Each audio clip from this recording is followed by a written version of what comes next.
we're not going live yet. Okay. Oh, wait a minute. Okay. Hello, everybody, and welcome to another episode of the Tracy Show.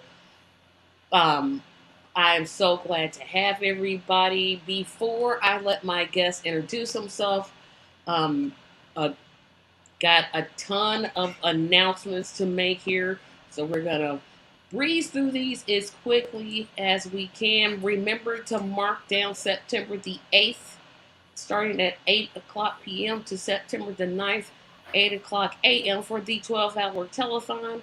We'll have a game night, a talent show, and much more. We're trying to raise $3,500 so I can get a new computer and new lights because what I have is really terrible, but I don't have $3,500 sitting around. December, the book should be coming out, but it may be pushed back to January. But you'll be able to go to that site and order a pre copy. Like us on Facebook. Join our Facebook group. We have 28 members, and we need more members. So if you're interested, please join our Facebook group. We have, serious topics as because we have to, but sometimes we mix it up and we'll have fun topics every now and then. Um, Definitely do this. I need people to subscribe. I have set a goal of this year of 1,000 subscribers. I'm now up to 110, which means there's 890 to go before I reach my 1,000 goal. So remember to subscribe, like this video, comment on it if you watch it afterwards, um, share it to all your social media platforms, and lastly, support on Patreon. I'm still waiting on my 6th Patreon member. Um, Support starts at just $2 per month. That's what, 50 cents a week. So consider supporting me on Patreon. And now that I got that all done, I am going to ask our guest to introduce himself. Thank you so much. And while you were talking, you reminded me to subscribe. So I just clicked the subscribe button. So you're up one more. Oh, thank you. But it's from, it'll probably come through from a channel that I manage. Anyway, my name is Bart Everson. I grew up in Indiana, but I've been living in New Orleans for last almost 25 years now. And I also spent 1 year in northern Sweden, so that's kind of my geographical scope. My early claim to fame was I was involved in putting the first TV show on the internet back in 1995. That's what my YouTube channel Rocks is about. But that was a long time ago. That was before YouTube, and I really don't do a whole lot on YouTube and stuff these days. I'm also I guess you could say, an earth worshiper. I have been, I'm a follower of the Gaian Way, and we're just a new religious movement that tries to put Gaia, or Mother Earth, at the center of our practice. And that's kind of what motivated me to get really involved in, climate action, climate activism. I've actually been involved with the Green Party for almost as long as I've lived here in New Orleans. But in particular, in 2021, some local activists were trying to recruit various people to run on social justice and climate justice issues. And they reached out to me and said, "Hey, you seem like you'd be a good candidate." And I thought about this many times over the years, like, should I run for office? Because being involved with the Green Party and so forth, it's come up a few times, and I always never could do it because my wife, who's a public school teacher, and kind of a high stress person, if you ever met her, you'd know what I'm talking about.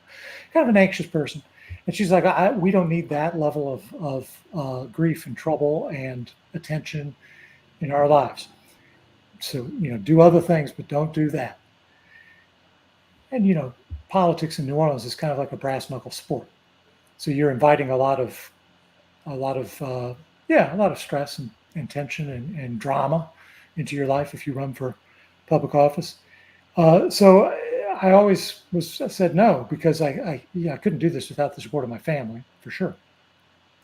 But then for some reason, when I asked her about it this time, when it came up in 2021, and I asked her about it, for some reason she said, yeah, now maybe now is the time, and I'm not even really sure why. Maybe just because the climate issue has become so huge, so undeniable, and we're living in a city, that's on the front line of being vulnerable. That maybe that's why. I don't know. Anyway, so she said yes, and I ran for office, and that's why I'm here. Well, thank you for that. So the first question I want to ask, i.e., what city in Indiana did you live in before moving to New Orleans? Well, I grew up on the south side of Indianapolis in a little town called Greenwood. But I always like to tell people that I'm from Bloomington because I lived there for quite a while, 13 years. It's where my wife is from there. That's where we met, and that's where we got married. And we go back to Bloomington every summer. And I just love the community of Bloomington is a really special community. Um, and I probably wouldn't be as uh, enamored of any other part of Indiana, to tell you the truth. Greenwood, I do go back to Greenwood because my parents live there. But I have some issues with with Greenwood and with Indiana as a state as a whole. But on the other hand, I live in Louisiana, so I'm not going to cast stones. Eggs. Yeah, I was gonna say yeah, because I've heard about that New Orleans politics. So you talked about obviously running for office because of your um, stance on the environment. Talk about how you start. I'm just no, I'm not. You started out, if I'm understanding this right, as a person that wants to see our environment, you know, be way better than it is now because it's just utter trash. But how did that lead? How did that lead you to the Green Party itself? Well, I just had kind of a general orientation to left politics, if you will, in growing up, and it wasn't necessarily super sophisticated or whatever. It's just like I felt like that was generally right, but I didn't know the details and so forth. And when I moved to New Orleans, I'd heard a lot about the Green Party. I was like, oh, well, now that I'm living in a big city, to me, New Orleans was the big city. I thought maybe there'd be a Green Party here. Well, it turned out there wasn't. Not really. There wasn't like a recognized, organized party. Um, but this is when Ralph Nader was running for office in 2000 as a third party candidate, right, for president. And he was generating a lot of interest and enthusiasm. So you had a lot of people just coming out of the woodwork and saying they were interested, not just in Nader's campaign, but in building a Green Party of Louisiana. And that's really where I got my education about what I really appreciate from the Greens is that they have, a holistic perspective, and they understand that racial justice and ecological wisdom and grassroots democracy and peace, nonviolence. These are all just different aspects of that they're all interconnected, right? That you can't really separate one from the other. You can't have one without the other, and therefore, and that's it's like the broadest possible agenda, which is difficult sometimes to focus on one thing. But nevertheless, by the time we got around to 2021, I started to focus on climate action because I felt like that's the single biggest issue facing humanity. And in trying to address it and focus it and talk about it, we also have to address everything else. It's like all encompassing because you can't really address the climate crisis without addressing, for example, capitalism, without addressing environmental injustices that we see so abundantly here in South Louisiana. You can't talk about the climate crisis without also addressing issues of equity and what kind of future do we all want on this planet Earth together. So to me, it's like the singular issue of our day. In some ways, it's just the tip of the iceberg, the rapidly melting iceberg. I was gonna say the iceberg is melting, but I think what I wanted, the reason I asked that question, obviously, because of your background and leading you to the Green Party. How can I phrase this question where I'm thinking? I know exactly how I want to ask it, but I don't know if the question is going to make sense. Because you've already talked about something that I think is integral, is how all the issues, they all, essentially, you can't talk about one thing without talking about the other, without talking about the other. But when you're running for office, how do you present did you present like this is the first thing I'm going to do, this is the second thing I'm going to do, or did you just say, hey, here's the things, they all interconnect, I got to address this to address this to address this? How did you speak to people about that? Because most people that I run into, they'll say, the economy is my number one issue. Or they'll say, like me, Medicare for all is my top issue. We prioritize our issues, but what you really said, which is really impactful, is that they all really connect. Because if you think about something like Medicare for all, it's an economic issue. It could be an environmental issue if you kind of stretched it. But you get there eventually. You'll get there eventually, right? You'll get there eventually, and I think that's a really good thing that you kind of just brought into my focus, because we've been taught in this country, you prioritize your issues because you can't do everything at once. That's true, and you can't talk about everything at once. When you do a lot of talking when you're running for office. You're talking to people and trying to communicate why it is that you're running, what you are trying to represent, what you're trying to get them thinking about. And you have to start somewhere. You have to talk about something. You can't just speak in broad platitudes, right? You can't just speak in generalities. You have to focus. And so I feel like it was chosen for me, this climate crisis focus. And it was very important to me because I knew I was a super long shot in terms of actually getting elected. So it was important to me that I raise issues that would be actionable at the local level, so that my fellow candidates could hear me talking about these things, and the general public, the forums and so forth that we participated in, they could all hear me say these things. And start thinking, like this is what we need to do, because this is an issue facing our city more than any other city in the United States. Possibly, we're looking down the barrel of climate change. So I tried to develop. First I would talk about the big picture. Yes, that's absolutely right. We need to change our way of living. But then get to some very specifics. Absolutely, I always tried to hit 3 top priorities that I was advocating for. That as I talked about, what can we do to address the climate crisis in New Orleans, specifically at the municipal level? What can we do? Because there's a lot of things that can be addressed at like a federal level. I support putting a price on carbon. I think that's the single biggest thing that we could do. As one of the biggest polluting country in the world. That's very important that we all keep that in mind. American citizens should know about carbon pricing, putting a price on carbon, a carbon fee and dividend. That's super important, but that's a federal issue.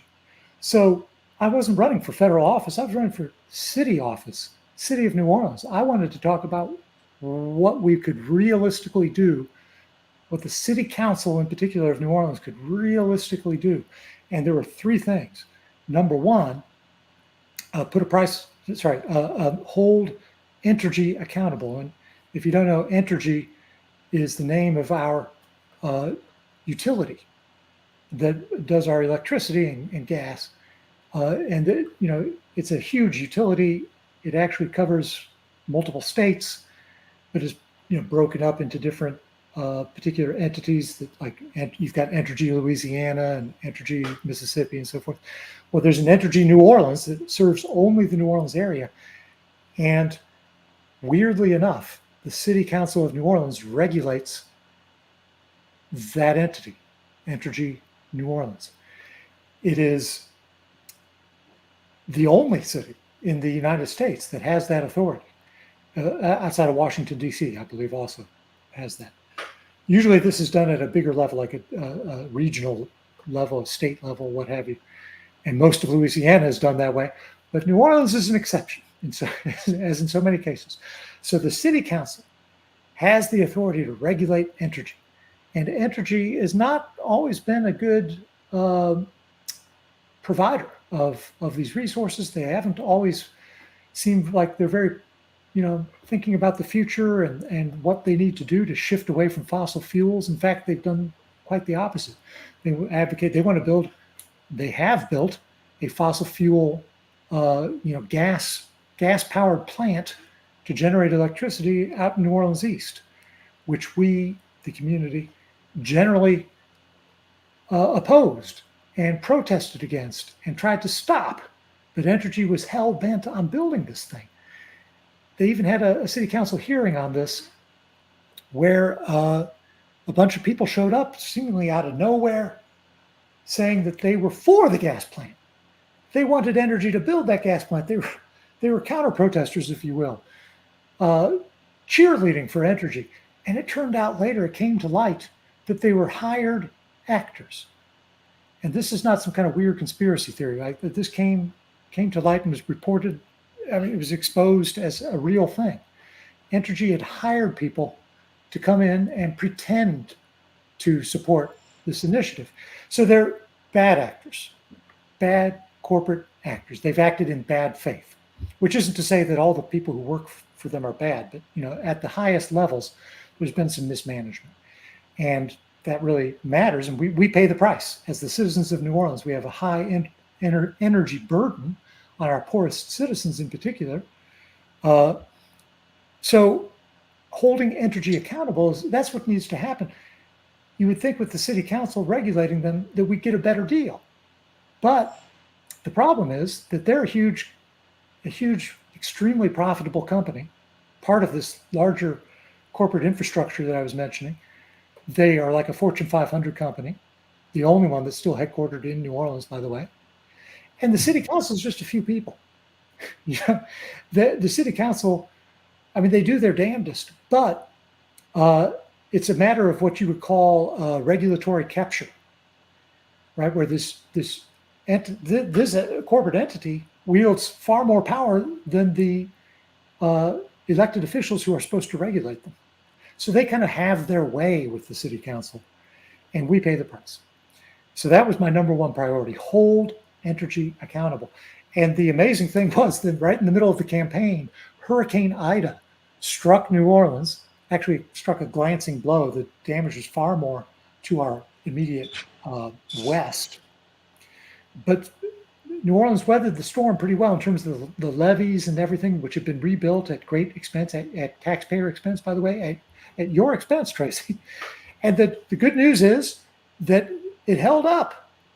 The flood control infrastructure held up. It was really the biggest test we've had since Katrina, and it held up. So that was great.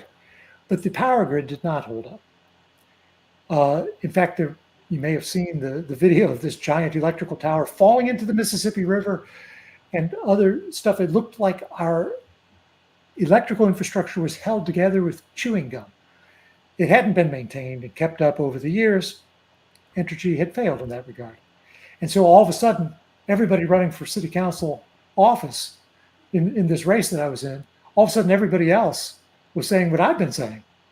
We need to hold Entergy accountable. In fact, they were even more strident than I was all of a sudden. It was really amazing. So that was my number one priority. My number two priority was to improve public transit, because we know moving people around and moving people through the city is like, one of the key drivers of our carbon footprint, right? Where we pump out more fossil fuel exhaust into the atmosphere and so forth. And so a good public transit plan, a good public transit system is an absolute essential for any city that's going to try to lower its carbon footprint. And we don't have a good public transit system, as I've experienced firsthand, unfortunately, way too many times. And finally, my third and final thing was kind of a catch all to just say we need to decarbonize the economy. Decarbonize the economy, which is kind of a big umbrella term that gets at like everything else. Okay, so when you were running on those issues, which they perfectly, oh, and everybody, there's nothing wrong with your screen. Bart's screen is purposely black and white. I don't want you all to think there's what you're seeing is what you're seeing. So don't try to make any adjustments. Everything's fine. But when you're running in that campaign, who were your main opponents, and Oh, yeah. and were they connected to that utility regulator? Were they connected to that utility company? Were they taking money from them? Was the utility company interjecting themselves in the campaign? Excuse me. Excellent question. And that's been a problem, a huge problem for years. And it seems like New Orleans and Louisiana are finally waking up to this problem.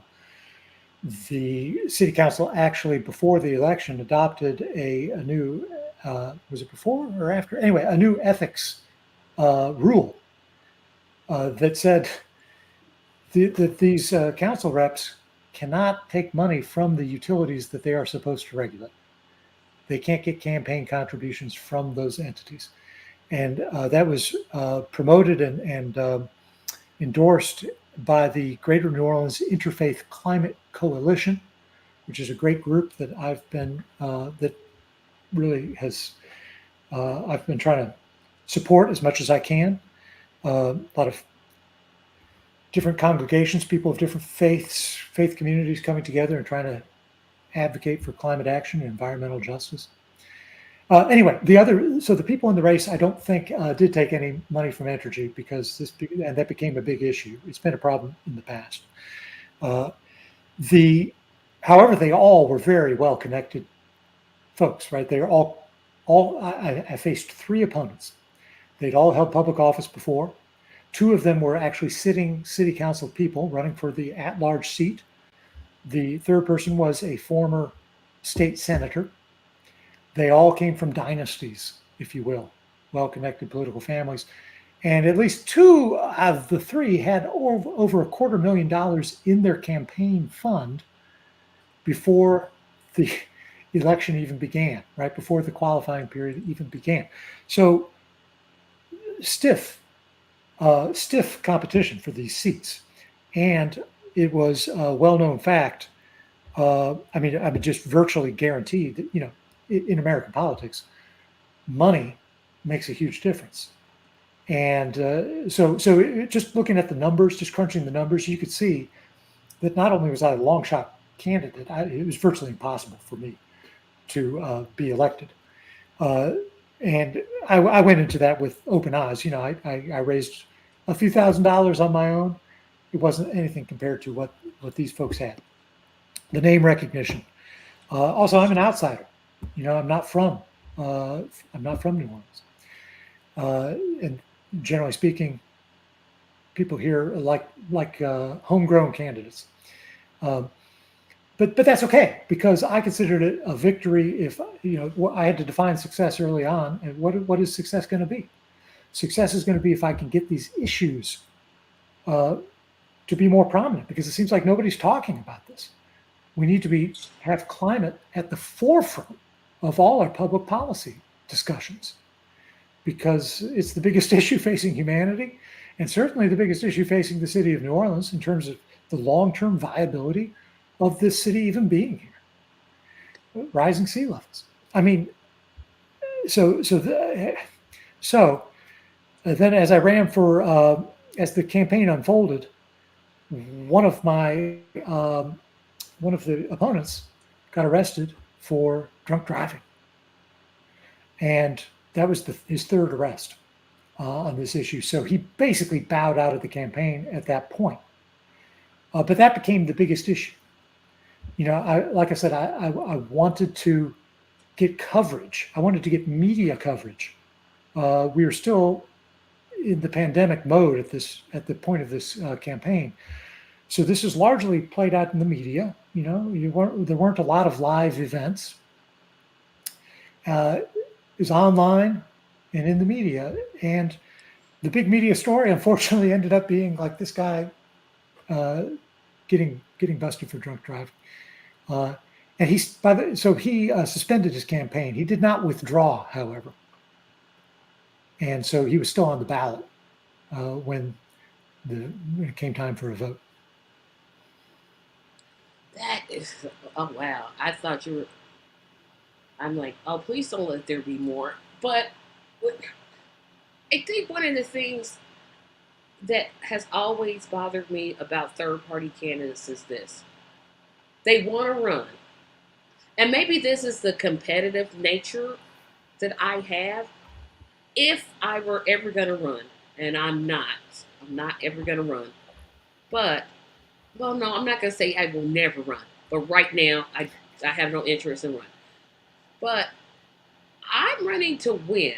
And I don't hear a lot of third party candidates, especially with the Green Party, talking about winning. And I would like your thoughts. Why is that? Are we just like, okay, if we just get on the ballot, that's a victory?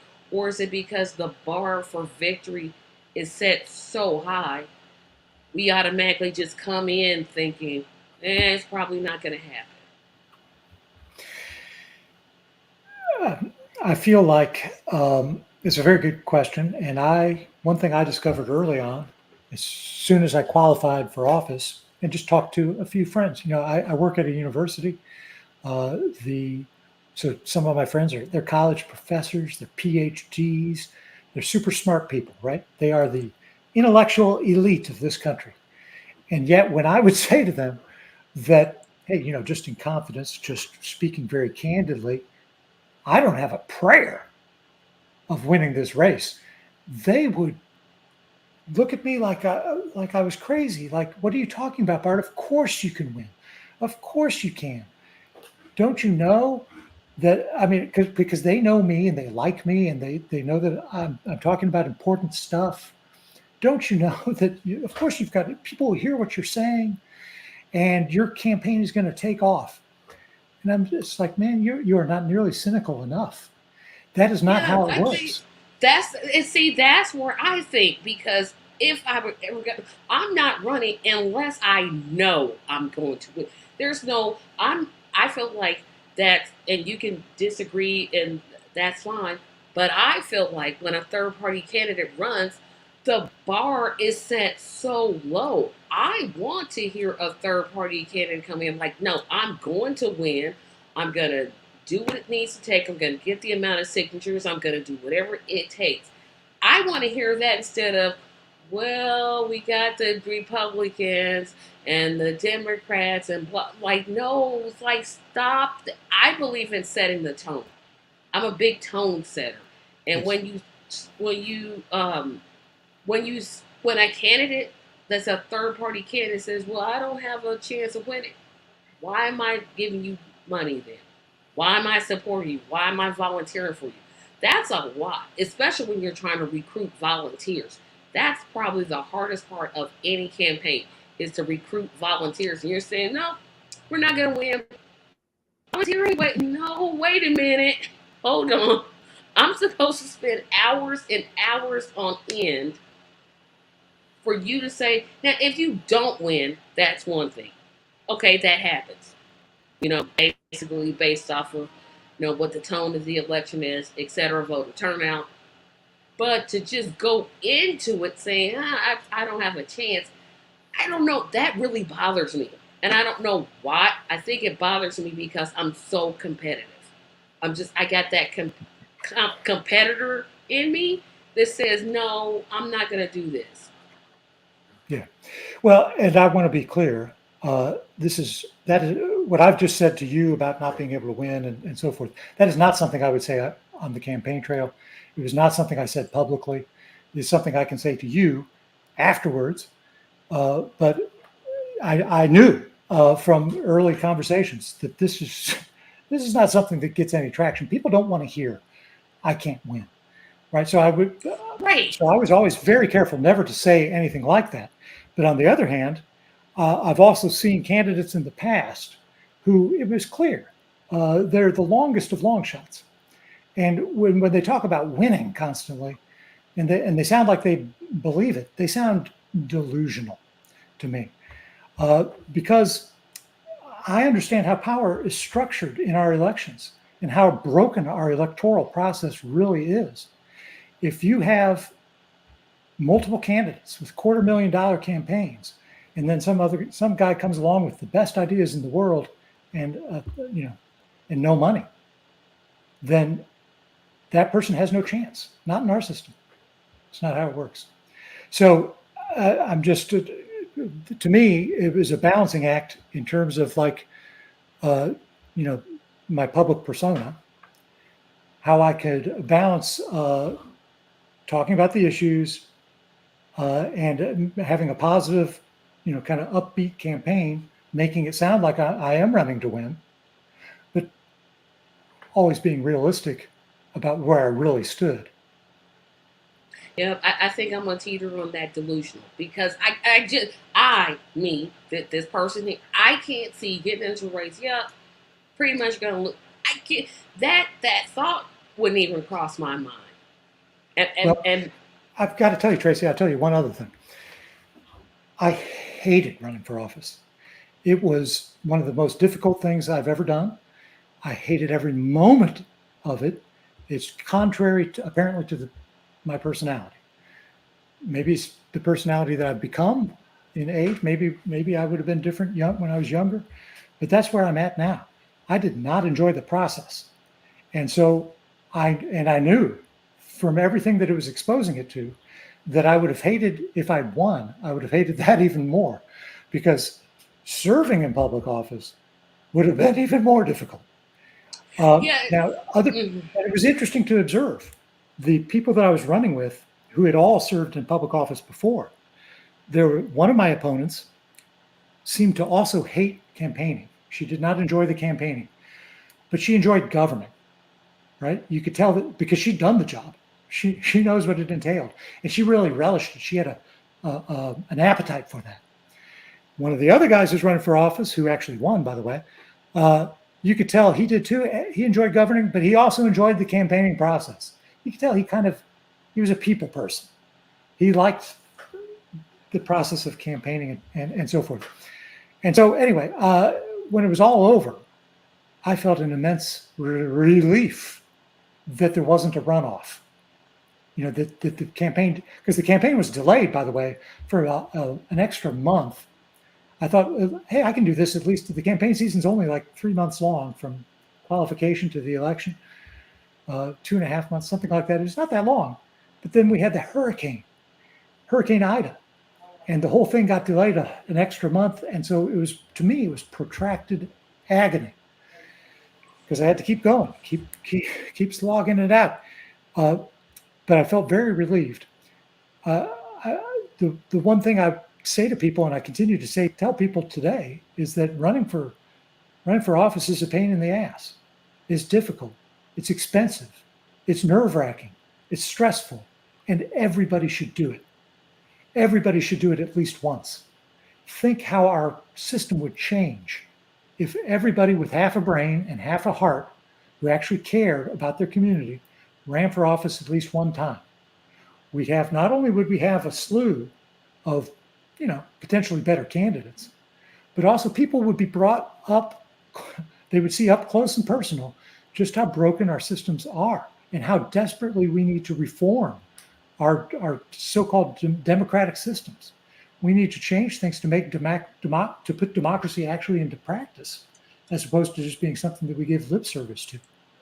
Yeah. Some people run just to change another person's policy. I've heard That's that true. theory too, and I'm see this again. This is that competitor in me. I'm not gonna do. If I'm in it, I am in it to win. I'm in the campaign to win the campaign. I don't believe in wasting people's. And I'm not saying you did, but I'm just saying that's a hard road to. You're running, and then you hate it. Oh gosh. But you're right. Everybody should at least consider it, um, except for me. But no, because I've laid out kind of like why I don't think public office is for me because I don't compromise. I just don't. Hmm. There's certain things if I say them, if it's not that, you're not getting my support. But that's something you have to do, and I'm like not willing to do it.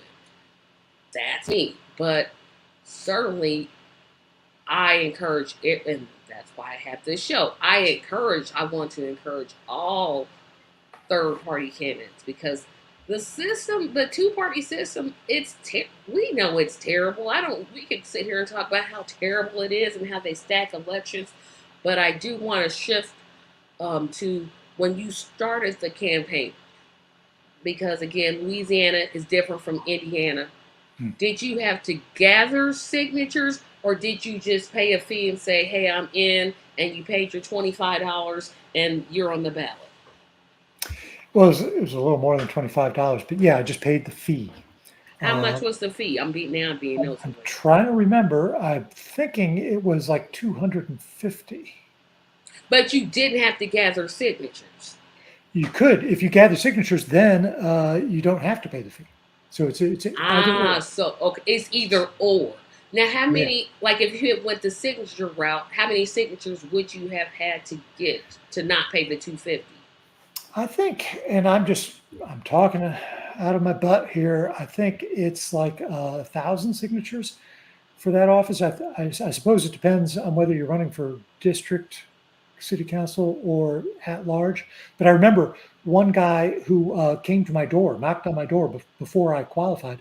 He was going around door to door uh, getting signatures to run for the district office. He was, and which is it's a great way to do it because then you're out there meeting people already, promoting your campaign, getting the word out, knocking on doors, et cetera. Right?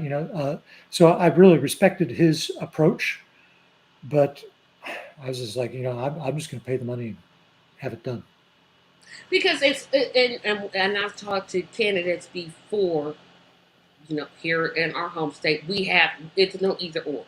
We have to get signatures depending on what city you live in. If you live in a larger city like Indianapolis, where I live, we're talking.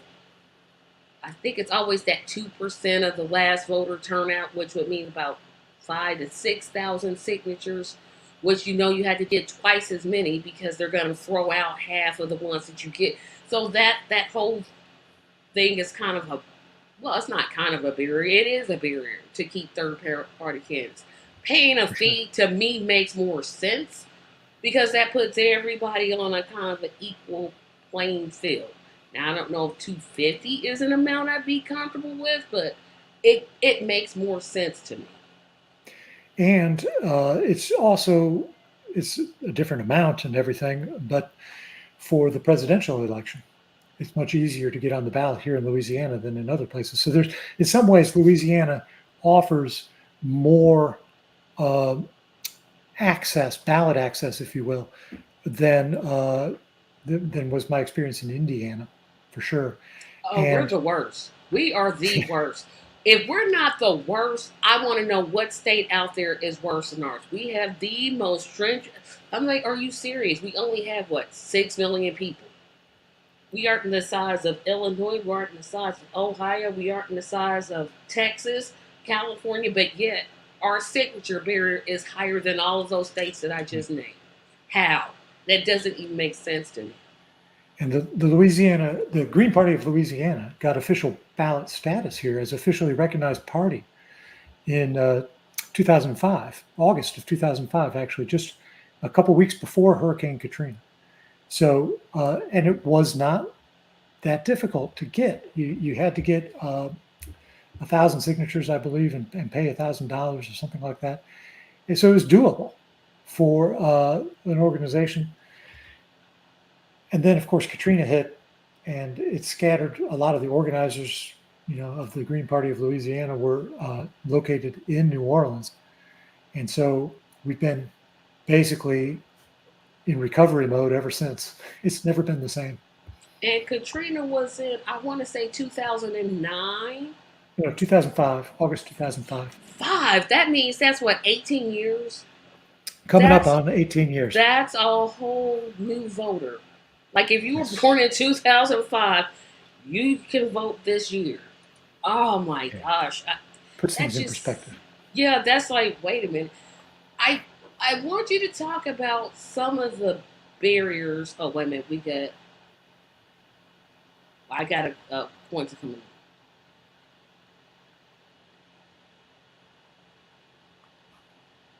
Okay, sounds like you both can see third party is not a viable option. I think it is, but okay, at state or federal level, what is the game plan? Hard not to think it's just not another small business startup waiting to be bought out. Okay, that's the one of our viewers. I don't think I'm saying it's hard. I'm just recognizing, here are the barriers, because I think there's ways around to get to where you need to be. Obviously, some states are easier than others. Sounds like New Orleans is way easier than Indiana. And yet we still don't have a whole lot of maybe any third-party elected officials here. Right. You have to look elsewhere in the country for that.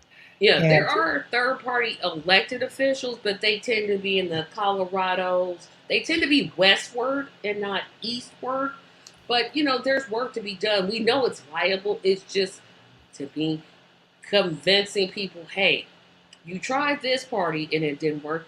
You tried this party, it didn't work. Why don't you try this one? And, actually feel confident that when that person gets in, they're going to do what they say. That's the hard portion, which obviously I can't figure out now. It's only, I said 45 minutes, but I'm creeping at 45 minutes now. Our show. So that's a good point that you're raising. And it's something that I want to keep exploring because it is. I feel it in my gut that, most people in this country are independent. Yeah. And that is a rising trend. And most Americans, the poll data is very robust to show that most Americans believe we're not well served by just a two-party system. They want to see third and fourth party candidates there. And that's where, I mentioned living in Sweden. When I was living in Sweden, they had 5 major parties that had political power. And that kind of, I was just a teenager when I was living there, but I brought that mindset back with me. Why don't we ever have that here? Well, it's because our system is different. Our system is structured to support 2 major parties, and that a third. It's almost like a mathematical thing. However, I wouldn't say third parties never have a shot because we've seen historically that occasionally third parties do get a road in American politics, and it's during times of political and social upheaval. And generally, what happens is a third party rises up and basically displaces or comes close to displacing one of the other major parties. So, and the big example from American history, of course, is the Republican Party. They were a third party candidate. They came to power around around the Civil War time and knocked that other party out of business. And then we went back to having a two-party system, but it was two different parties. So every time I see social movements rising up in this country, Black Lives Matter, for example, and all the foment around that, uh, I think to myself, is now the time? Are we now seeing the social upheaval necessary? Are people getting concerned enough now that we're going to have momentum to break the hold of the duopoly? It seems like the two parties, the Republican and Democratic Party, are so powerful. But to me, I like to say it's not Clash of the Titans, it's Clash of the Zombies, the zombie titans. Exactly. Oh my They're locked goodness. in a death embrace with each other. They have the illusion of strength because they're propping each other up, but they're rotten at the core. And at some point, one of them is going to collapse first. And I Yep, don't one know of which one it is. they're on their way. I tell people that all the time. I'm like, the handwriting is right there. But these has another question or another comment. I am a firm believer we need multiple parties. I ask why yours, which you're Green Party, I'm Green Party, and how would you serve the country at large? But he's serving on a local level, so we're gonna fluctuate the question and make it more focused on Louisiana, the nation, unless you're going to announce a presidential run. If you're announcing a presidential run, go ahead, feel free to do that. I'm not running for office ever again. I can guarantee you that. But I would say, what does the Green Party have to offer?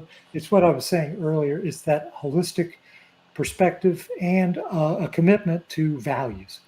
The one of the best things I think the Green Party has going for it is this history of having articulated a series of values that support one another, and those pillars of the Green Party are ecological wisdom, uh, Grassroots democracy. Oh, I'm like, grassroots baby. democracy, peace and nonviolence, right, and social justice.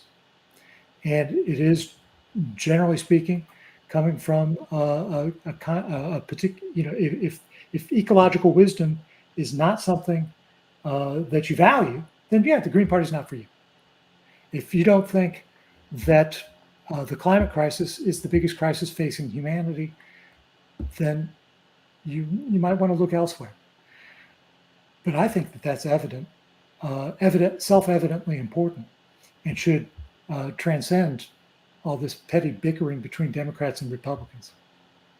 See, I think their bickering is intentional. I could go on and on about It how I'm works. like, It works to keep yeah, it because it's serves their like interests. if you look at Congress, they vote pretty much the same way on bills, especially to increase military budgets.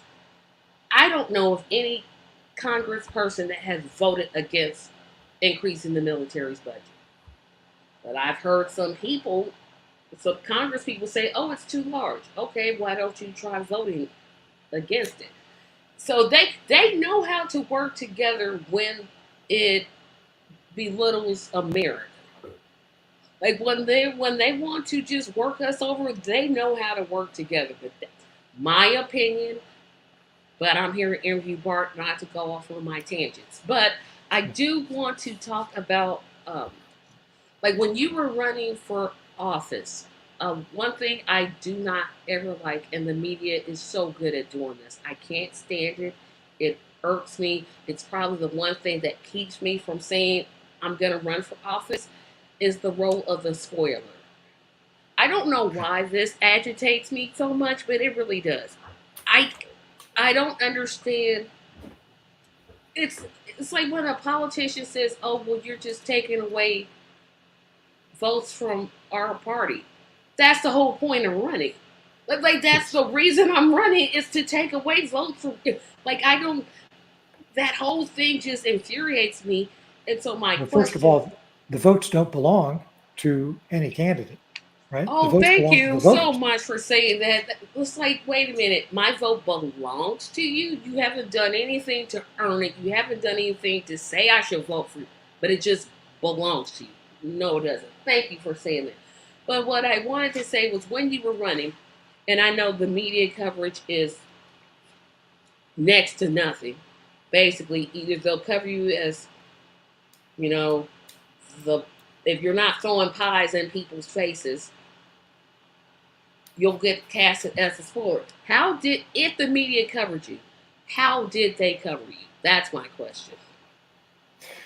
That's the problem. It was very little. So, the forum appearances, being able to appear in like candidate forums, uh, which were on Zoom for the most part, um, or other online venues. That was a great way to reach people. But the media coverage was so thin. But when they did cover me, they basically said like, yeah, this guy's running as a climate candidate. And that would basically be it. The term spoiler was never used. I'm glad to say, because that irks me as well. I've had many conversations about that for sure. But also, here in Louisiana, we have the true jungle primary. In other That's words, where you put everybody it's in, and then whoever everybody gets the against turn. everybody. Yeah, Yeah, everybody against everybody. So you and don't so have you primaries, right? it's not like people think of primaries. Okay. It's called a primary, but everybody from any party runs against it. So in this particular race, since I live in a Democratic stronghold, it was 3 Democrats and me, and nobody was talking about me splitting the vote from, from anybody else. And the and then if nobody gets 50% of the vote, then you have a runoff, and the top 2 candidates go at it. But in this particular case, the winner just took the race. He got over 50% in the jungle primary, and there was no runoff. And I think California does theirs that way too. Yeah, some kind of version of it. Yeah, that's right. Another comment: the point of running should be to serve the people, not because you have a good idea or to take votes away. It should be to win and serve. Anything less makes you as bad. I agree. Oh, hello, Parker. In Bart's elections, there were only Democrats running except for Bart, who was a Green Party. So there really isn't an argument in this scenario of helping the Republican. That's true too. But that to me is so annoying when I hear, especially when you're in a. It tends to happen more in the Midwest than it does in the South. Is you'll have media perception. First, they don't even want to cover a third party candidate at all. You said that your coverage was abysmal at best. That's the nicest word I can come up with. And then when they cover you, you weren't just running in the environmental lane, although that's your primary lane. You know how to talk about Black Lives Matter. You know how to talk about the economy. You know how to talk about public transportation. You know how to talk about trash pickup.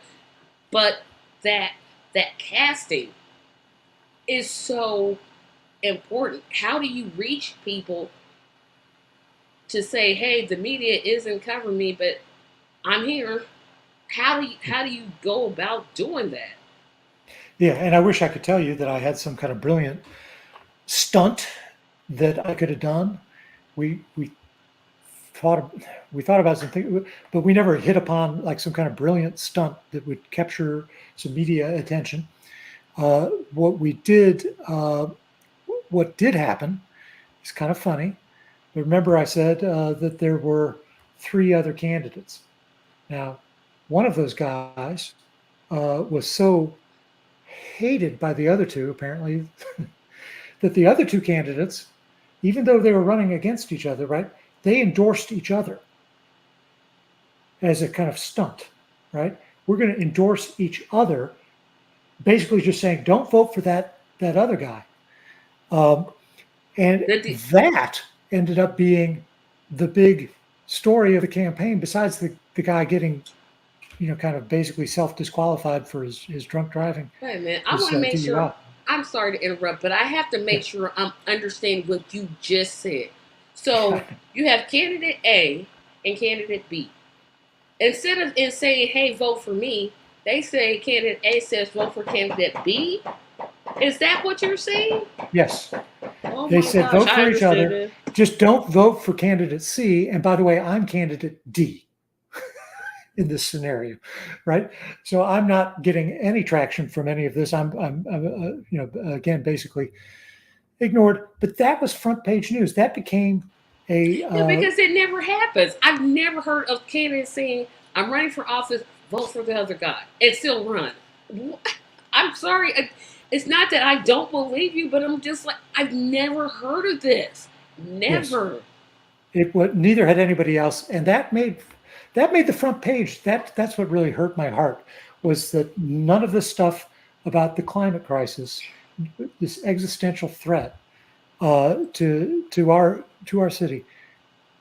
I mean, climate the climate crisis gets front page coverage here more and more. In fact, I would take the front page of the newspaper to campaign events and like just hold it up and say like, this is why I'm running. This is today's paper.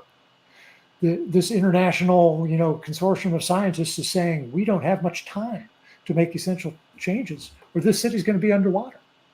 You know, Again. but my candidacy and talking about those things that didn't get the attention that I had hoped. And if I had a real fundraising operation, that would have made a big difference. But that's That you not what I just have. you got right to where I wanted to talk about is the fundraising. That is, I probably emphasize this on every show that I ever do in terms of the Tracy Show and how important I know it is. But it's also hard because you're talking about a very limited amount of supporters that don't have a lot of money to give in the first place. How do you even how did you even branch that subject? I know how did you navigate fundraising? I've heard some crazy things in terms of fundraising. Like, okay, I never would have done that, but if it works for you, okay. I've heard the more traditional. Get on the phone and say, "Hey, I need $20 from you. Can I count on you?" etc. Which way did you kind of do your Well, campaign? I guess I should not pretend like I'm holding myself out as some kind of success story. Although, as Parker's noting there in the comments, I did get more than I expected, more percentage of the vote than was projected or expected, and so that's great. Uh, but I did not, put together some kind of uh, really. I didn't raise a whole lot of dollars, a few $1,000s, and I spent it all on advertising, media buys and so forth. And uh, I basically just use social media. I'm all over the internet. It's I've been on most any social media platform that you can imagine, uh, and of course this comment that we're seeing here, climate policy in terms of economic opportunities, absolutely, absolutely. So that's the idea of green jobs, Green New Deal. I think I mentioned that was the third plank in my platform was decarbonize the local economy, which was code word for Green New Deal, a green New Orleans deal. That's the way I like to frame it.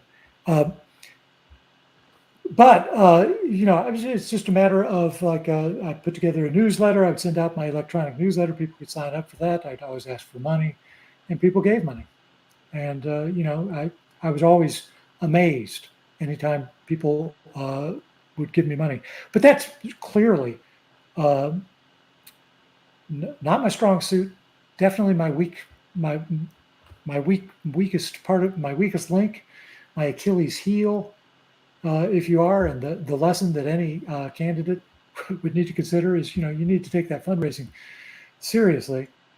I'm just not a money focused uh, person for the most part. I've been fortunate to have a decent job that keeps keeps my bills paid, but I'm not good at managing my money. You know, I, in fact, I just, anytime the conversation turns to economic matters, I tend to tune out. Uh, I'm just not, I don't get excited by that. And hey, if that's a personal failing, at least I own it. That's all I can say. This is a good point. Parker is making the Green New Deal policy proposal originated with the Green Party, which a lot of people don't realize before it was introduced by AOC and Bernie. And their version is not the same as the Green Party version. But hey, I'm not here to throw shade. I'm just here. But I always ask this question to every candidate that's running for office. But since you've already ran, what did you learn about yourself that you didn't know before you began the campaign? What did I learn? Well, I mentioned that I hated running. So I guess I learned that I'm even more of an introvert than I thought. That and a lot of times to actually, first of all, get elected, and second of all, to actually serve in office, I think it does, I believe, involve a lot of compromise and so forth, and apparently, um, you know, apparently I'm an idealist or something. An intellectual, an introvert, whatever you want to say. But I like thinking about things and kind of like trying to uh, develop a philosophy that's correct, factually correct, and so forth. But putting it into practice, that's hard. Uh, that involves making deals and making compromises, and I can see firsthand. I mean, even just running for office, you can see like this is how um, that your idealism can become compromised, and we can become somewhat corrupted versions of ourselves. I guess what I learned about myself is that I don't is that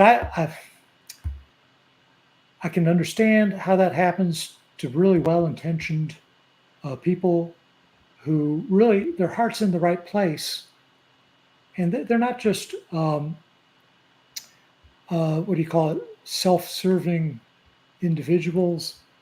Uh, they really do have the interests of the community at heart, but it gets subverted, and I can see how that happens. And our system tends to favor people who want to get into office so much that they'll subvert their own uh, ideals a little bit. They'll subvert those enough. Not to say that they're bad people; they may be good people, uh, but uh, I realize that that's not me. And I'm a I little bit, I'm a go little ahead. I'm bit sorry. too pure, if you will, a little bit too much of a purist, and not enough of a pragmatist to get into a position of power. I think that's clear. So you answered the next question because I definitely was going to say, "Are you going to run again?" But you said definitely no. Here comes the here comes the question that I think that you want to learn. But wait a minute. Let me put this comment first, and I'll ask it. Seems like the only cynical, pragmatic.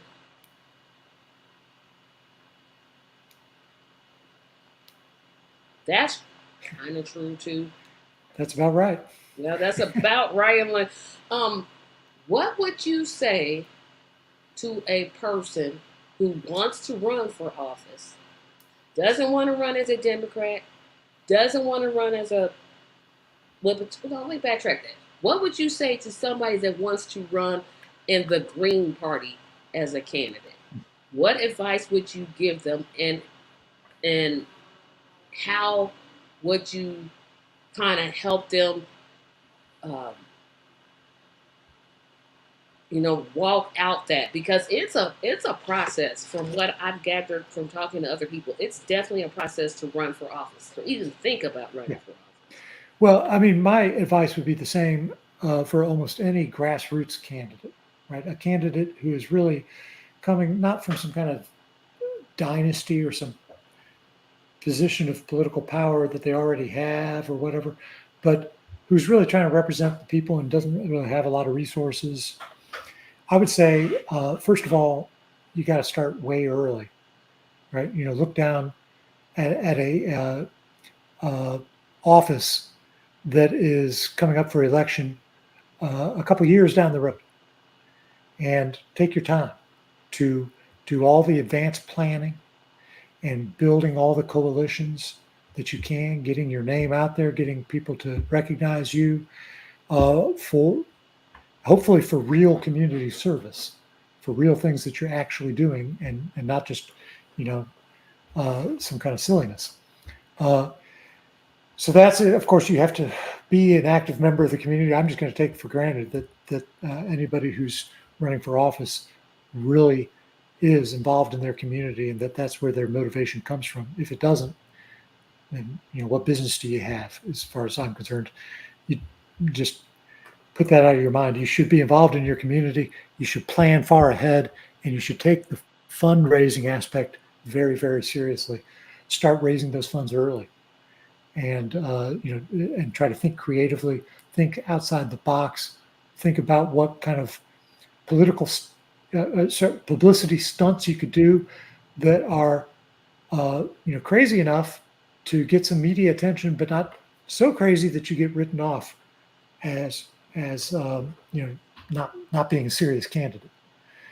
Because even if even if like me, you can't win, you have to have the rhetoric of winning, right? You have to, without actually saying like, I'm going to win. You have to talk like you're a winner.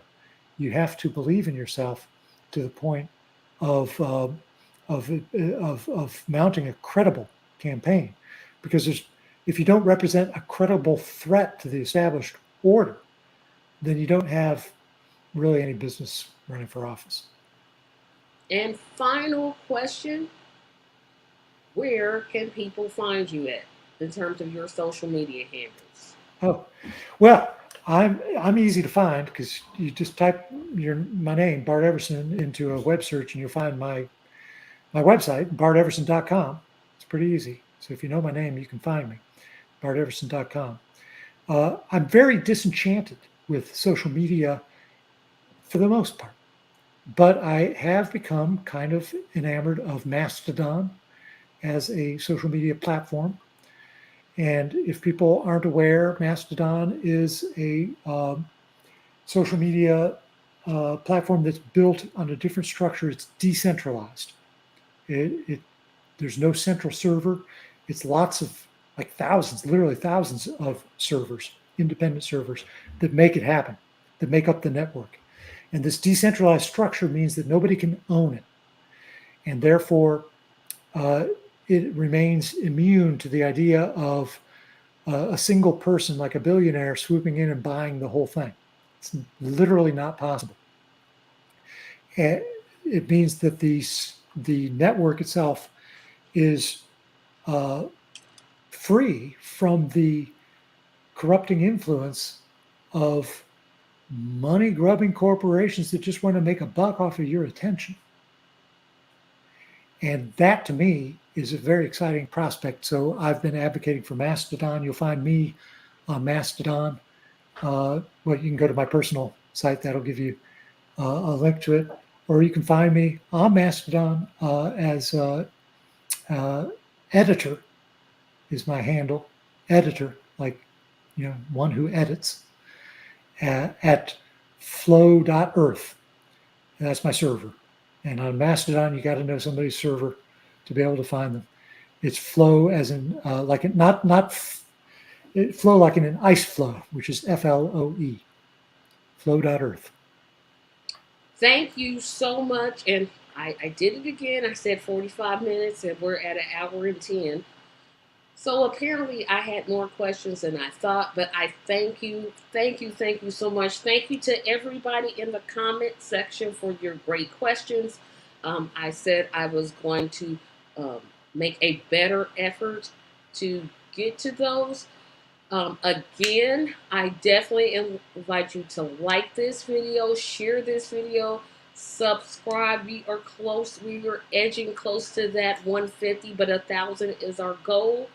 1,000. I want that big YouTube trophy right behind me so I can show it off, and I can um, do more than to expand this channel and to interview other third-party candidates. Thank you for your time, everybody, and have a fantastic evening. Thank you, Tracy. You're welcome.